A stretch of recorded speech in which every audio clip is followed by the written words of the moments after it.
ওম শান্তি। আজ 27 ডিসেম্বর 2023। প্রাতমুরলি ওম শান্তি বাপদাদা মধুবন।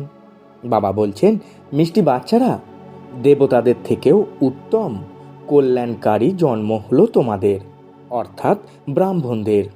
কেননা তোমরা ব্রাহ্মণরাই বাবার সাহায্যকারী হও। প্রশ্ন, বাচ্চারা, এখন তোমরা বাবাকে কোন ধরনের সাহায্য করো? এই সাহায্যকারী বাচ্চাদের বাবা কি প্রাইজ দেন? উত্তরে বাবা বলছেন, বাবা পিওরিটি পিসের রাজ্য স্থাপন করছেন, মানে পবিত্রতার আর শান্তির রাজ্য স্থাপন করছেন। আমরা তাকে পিওর থেকে পিওরিটির সাহায্য করি। বাবা যে যজ্ঞ রচনা করেছেন আমরা তা রক্ষা করি, তাই বাবা অবশ্যই আমাদের প্রাইজ দেবেন। এই সঙ্গমে আমরা অনেক বড় প্রাইজ পাই। আমরা এই সৃষ্টির আদি, মধ্য এবং অন্তকে জেনে ত্রিকালদর্শী হয়ে যাই আর ভবিষ্যতে সিংহাসনের অধিকারী হই। এই হলো প্রাইজ। গীত, পিতা মাতা সহায়ক, স্বামী সখা, এক তুমি হলে আমার নাথ। ওম শান্তি। এ কার মহিমা? পরম প্রিয় পরম পিতা পরমাত্মা শিব।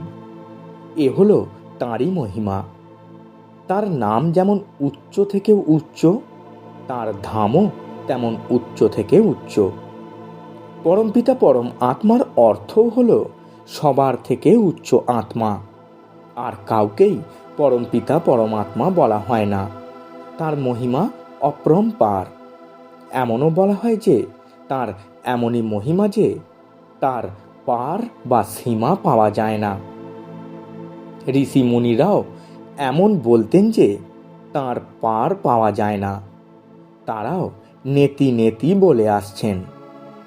নইলে বাবা স্বয়ং এখন এসে নিজের পরিচয় দিচ্ছেন কেন? বাবার পরিচয় তো পাওয়া উচিত, তাই না? বাচ্চারা, এই পরিচয় পাবে কিভাবে? যতক্ষণ না তিনি এই ভূমিতে আসছেন ততক্ষণ আর কেউই তার পরিচয় দিতে পারেন না। যখন ফাদার সোজ সন, তখন সন সোজ ফাদার। মানে বাবা সন্তানদের দেখায়, তখন সন্তানরাও বাবাকে প্রদর্শন করায়। বাবা বোঝান যে আমারও নাটকে পাঠ নিহিত আছে। আমাকে এসেই পতিতদের পবিত্র বানাতে হয়। সাধু সন্তরাও গাইতে থাকে, পতিত পাবন সীতারাম এসো। কেননা এ হলো রাবণ রাজ্য। রাবণ কম কিছু নয়। সম্পূর্ণ দুনিয়াকে তমপ্রধান পতিত কে বানিয়েছে? এই মায়ারূপী রাবণ বানিয়েছে। আবার এদেরই পবিত্র বানান সামর্থ্য রাম।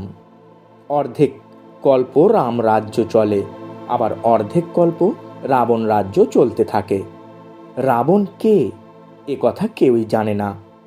বছর বছর তারা রাবণ দহন করতে থাকে, তাও রাবণের রাজ্য চলতে থাকে। রাবণ থোড়াই জ্বলে মরে।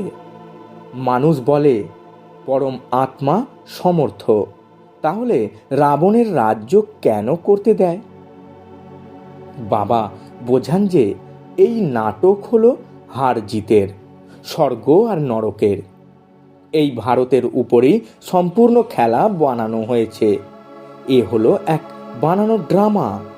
এমন নয় যে পরম পিতা যেহেতু সর্বশক্তিমান তাই খেলা সম্পূর্ণ হওয়ার পূর্বেই আসবেন, অথবা তিনি অর্ধেক অবস্থায় খেলা বন্ধ করতে পারেন। বাবা বলেন যে সম্পূর্ণ দুনিয়া যখন পতিত হয়ে যায় আমি তখন আসি। এই কারণেই শিবরাত্রি পালন করা হয়। শিবায় নমঃ বলা হয়।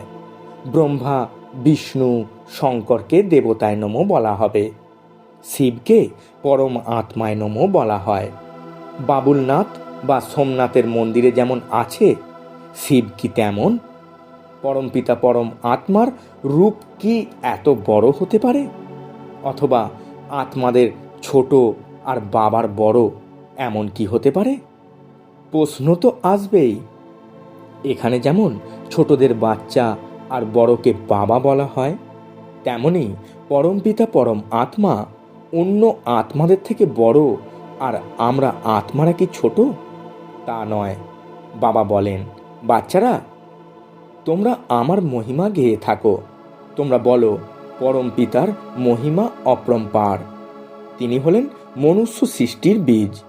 পিতাকে তো বীজই বলা হবে, তাই না? তিনি হলেন সৃষ্টিকর্তা।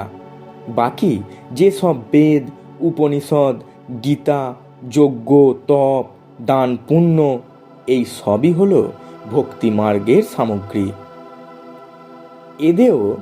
এদেরও নিজের সময় আছে। অর্ধেক কল্প হলো ভক্তির আর অর্ধেক কল্প হলো জ্ঞানের। ভক্তি হলো ব্রহ্মার রাত আর জ্ঞান হলো ব্রহ্মার দিন। এই শিব বাবা তোমাদের বোঝান। এনার তো নিজের শরীর নেই। তিনি বলেন, আমি তোমাদের আবারও রাজযোগ শেখাই, রাজ্য ভাগ্যের অধিকার দেওয়ার জন্য। এখন ব্রহ্মার রাত সম্পূর্ণ হয়েছে। এখনই ধর্মের গ্লানির সময় এসে উপস্থিত হয়েছে। মানুষ সব থেকে বেশি গ্লানি কার করে? পরমপিতা পরম আত্মা শিবের। লেখা আছে না, যদা যদা হি ধর্মস্য।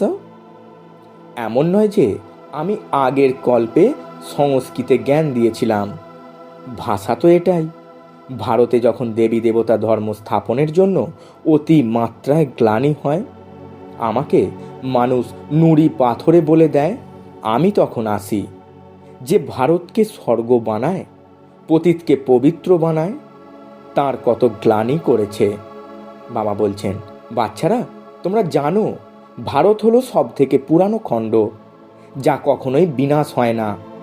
সত্যযুগে লক্ষ্মী নারায়ণের রাজ্য এখানেই হয়। এই রাজ্য স্বর্গের রচয়িতাই দিয়েছেন। এখন তো সেই ভারতই পতিত। তখন আমি আসি। সেই সময় তার মহিমা গাওয়া হয়, শিবায় নমঃ।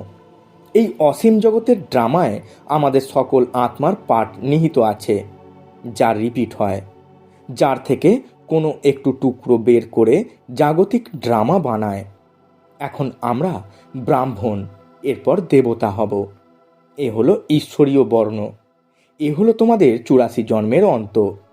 এতে তোমাদের 4 বর্ণের জ্ঞান আছে, তাই ব্রাহ্মণ বর্ণ সব থেকে উঁচু। কিন্তু মহিমা বা পূজা দেবতাদের হয়। ব্রহ্মার মন্দিরও আছে, কিন্তু কেউই জানে না যে এখানে পরম আত্মা এসে ভারতকে স্বর্গ বানান। স্থাপনা যখন হয় তখন বিনাশেরও প্রয়োজন। তাই বলা হয়, রুদ্র জ্ঞান যজ্ঞে বিনাশের অগ্নি প্রজ্বলিত হয়। সেই বাবাই এখন বাচ্চাদের বোঝাচ্ছেন। বাবা বলছেন, মিষ্টি বাচ্চারা, এ হলো তোমাদের অন্তিম জন্ম। আমি তোমাদের আবার স্বর্গের অবিনাশী উত্তরাধিকার দিতে এসেছি।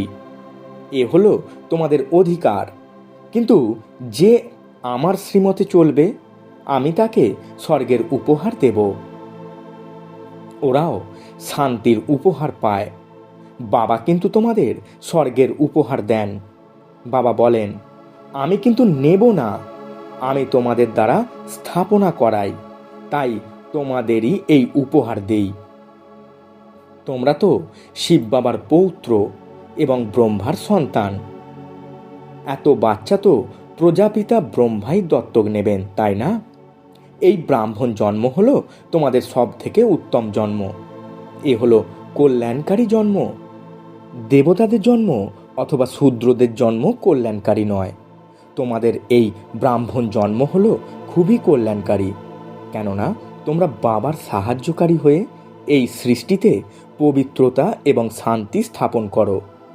ওই পুরস্কার দাতারা তো সে কথা কি জানে? ওরা তো কোনো আমেরিকান আদিদের দিয়ে দেয়। বাবা তবুও বলেন, যারা আমার সাহায্যকারী হবে, আমি তাদের প্রাইজ দেব।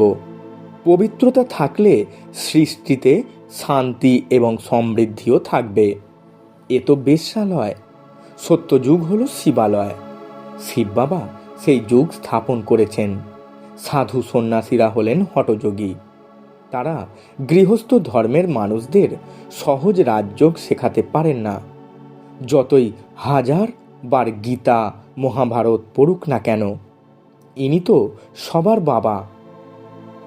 তিনি সকল ধর্মের মানুষদের বলেন, তোমাদের বুদ্ধিযোগ এক আমার সঙ্গে লাগাও।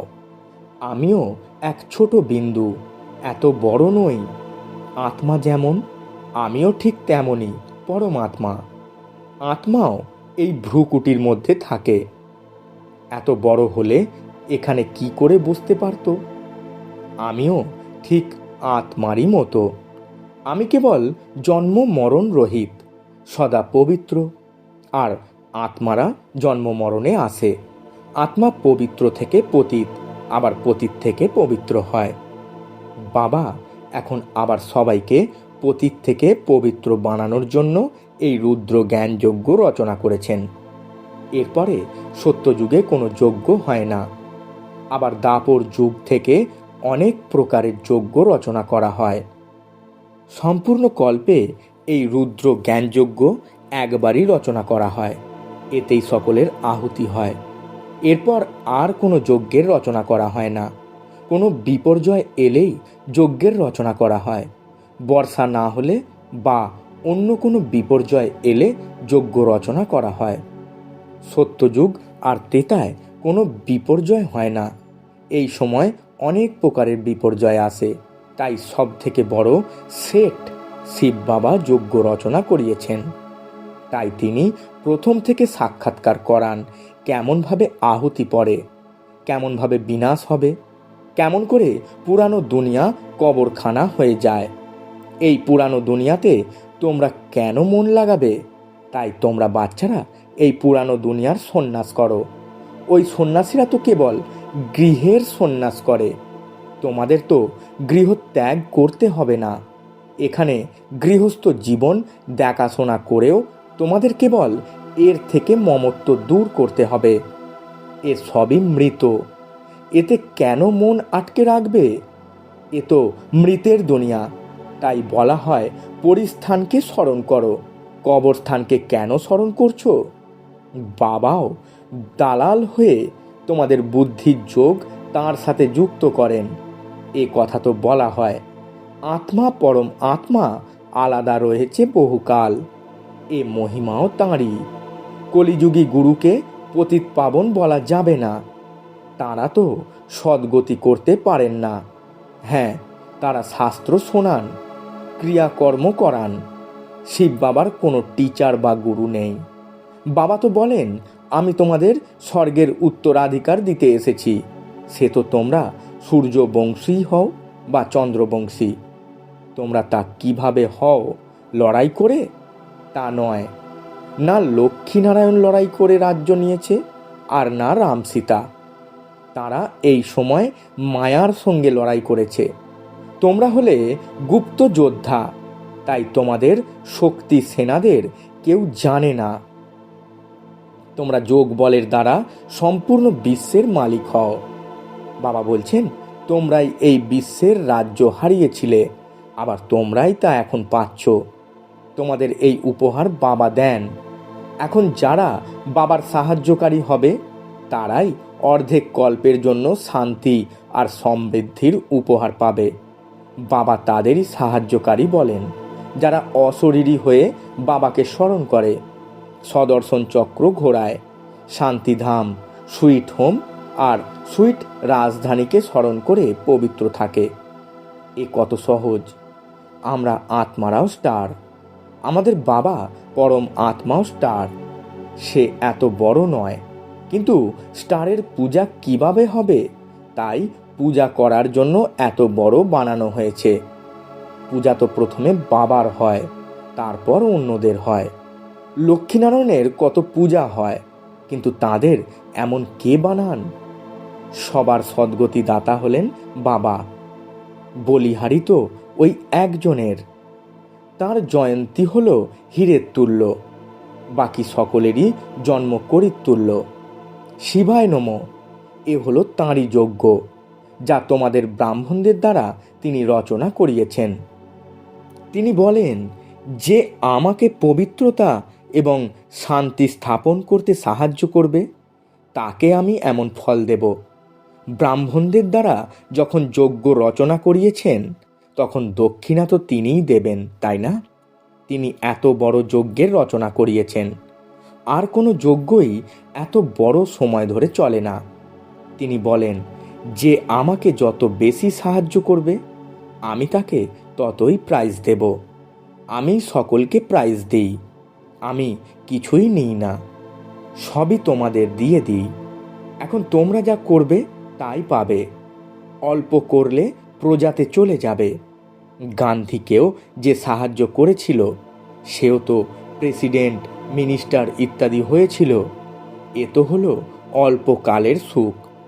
বাবা তো তোমাদের সম্পূর্ণ আদি মধ্য অন্তের জ্ঞান দিয়ে নিজের সমান ত্রিকালদর্শী বানান। তিনি বলেন, আমার বায়োগ্রাফি জানলে তোমরা সব কিছু জেনে যাবে। সন্ন্যাসী থোড়াই এই জ্ঞান দিতে পারে। তাদের থেকে অবিনাশী উত্তরাধিকার কি পাবে? তারা তো তাদের জায়গা একজনকেই দেবে, বাকিরা কি পায়? বাবা তো তোমাদের সবাইকেই আসনের উত্তরাধিকারী করেন। আমি কত নিষ্কাম সেবা করি, আর তোমরা তো আমাকে নুড়ি পাথরে দিয়ে কত গ্লানি করেছ। ড্রামাতে এও বানানো আছে। যখন তোমরা করির মতো হয়ে যাও, আমি তখন এসে তোমাদের হীরের মতো বানাই। আমি তো অগুন্তিবার ভারতকে স্বর্গ বানিয়েছি, মায়া আবার তাকে নরক বানিয়ে দিয়েছে। এখন যদি প্রাপ্তি করতে হয় তাহলে বাবার সাহায্যকারী হয়ে প্রকৃত প্রাইজ নিয়ে নাও। এর মধ্যে পবিত্রতা হলো 1 নম্বর। বাবা সন্ন্যাসীদেরও মহিমা করেন। ওরাও তো ভালো, ওরা পবিত্র থাকে। ওরাও তো ভারতকে অবনমন হওয়ার হাত থেকে রক্ষা করেন। না হলে কি জানি কি হয়ে যেত। এখন কিন্তু ভারতকে স্বর্গ বানাতে হবে। তাহলে অবশ্যই ঘর গৃহস্থিতে থেকে পবিত্র থাকতে হবে। বাপদাদা দুজনেই বাচ্চাদের বুঝিয়ে বলেন। শিব বাবাও এই পুরানো জুতোরূপী শরীরের দ্বারা বাচ্চাদের রায় দেন। তিনি নূতন কাউকে নিতে পারেন না। তিনি তো মাতৃগর্ভে আসেন না। তিনি পতিত দুনিয়া, পতিত শরীরেই আসেন। এই কলিযুগে হলো ঘোর অন্ধকার। এই ঘোর অন্ধকারকেই আলোকময় বানাতে হবে। আচ্ছা, মিষ্টি মিষ্টি হারানিধি বাচ্চাদের প্রতি মাতা পিতা বাপদাদা স্মরণে স্নেহ সুমন আর সুপ্রভাত। আত্মাদের পিতা তার আত্মারূপী বাচ্চাদেরকে জানাচ্ছেন নমস্কার। আমরা আত্মারূপী বাচ্চারা আমাদের আত্মারূপী মাতা পিতা বাপ দাদাকে জানাই স্মরণে স্নেহ সুমন আর সুপ্রভাত এবং 100 কোটি নমস্কার। ধারণার জন্যে মুখ্য সার। প্রথম পয়েন্ট, অসীম জগতের এই দুনিয়াকে মন থেকে সন্ন্যাস করে নিজের মমত্ব দূর করতে হবে। এখানে মন লাগাবে না। দ্বিতীয় পয়েন্ট, বাবার সাহায্যকারী হয়ে প্রাইজ নেওয়ার জন্য 1.